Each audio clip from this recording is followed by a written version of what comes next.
चुनावों से पहले चिंसुरा विधानसभा क्षेत्र से तृणमूल के उम्मीदवार देवांशु भट्टाचार्य ने अपनी पार्टी का घोषणा पत्र जारी किया। इस अवसर पर उन्होंने एक चुनावी घोषणा पत्र प्रस्तुत किया जिसमें अगले 10 वर्षों के लिए योजनाओं की रूपरेखा दी गई थी।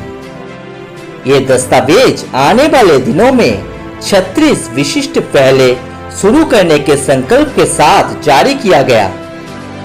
इस कार्यक्रम में चिंसुरा नगर पालिका के अध्यक्ष सौमित्र, पोलवा ताजपुर ब्लॉक के अध्यक्ष सुभाष घराई और चिंसुरा नगर तृणमूल कांग्रेस के अध्यक्ष श्यामा प्रसाद मुखर्जी उपस्थित थे।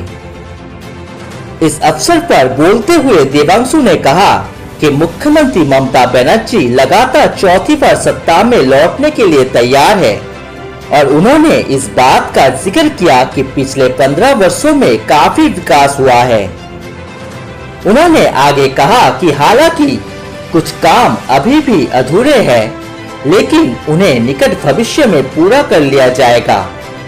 इसके अलावा उन्होंने मतदाताओं से आग्रह किया कि वे भाजपा या सीपीएम पर अपने वोट बर्बाद ना करें, बल्कि तृणमूल कांग्रेस के पक्ष में मतदान करें।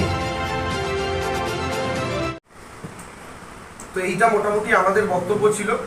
এরপরে আপনাদের যদি নম্বর পয়েন্ট, বজ্র প্রক্রিয়াকরণ ব্যবস্থার উন্নতি সাধন করে নাগরিকদের জঞ্জাল সমস্যা থেকে চিরতরে মুক্তি দেওয়া।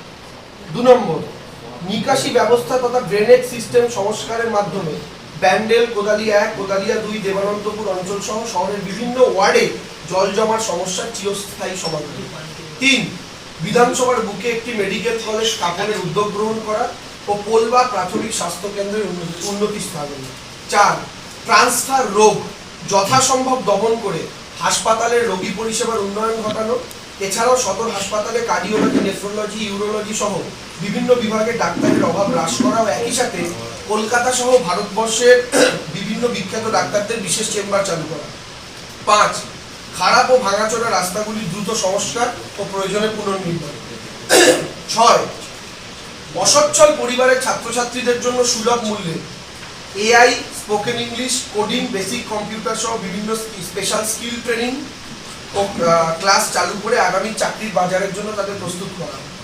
7, ব্যান্ডেল চার্চ, ইমামবাড়া, রাম মন্দির থেকে শুরু করে বন্দে মাতরম ভবন, ওলন্দাজ গোরস্থান, গঙ্গার ঘাট, শরৎচন্দ্র চট্টোপাধ্যায় জন্মস্থান সহ বিভিন্ন ঐতিহ্যবাহী স্থানগুলিকে নিয়ে একটি ট্যুরিজম ইউনিট গঠন করা ও রাজহাট সহ গ্রামীণ এলাকার প্রাকৃতিক সৌন্দর্যকে ইকো ট্যুরিজমের আওতায় আনা।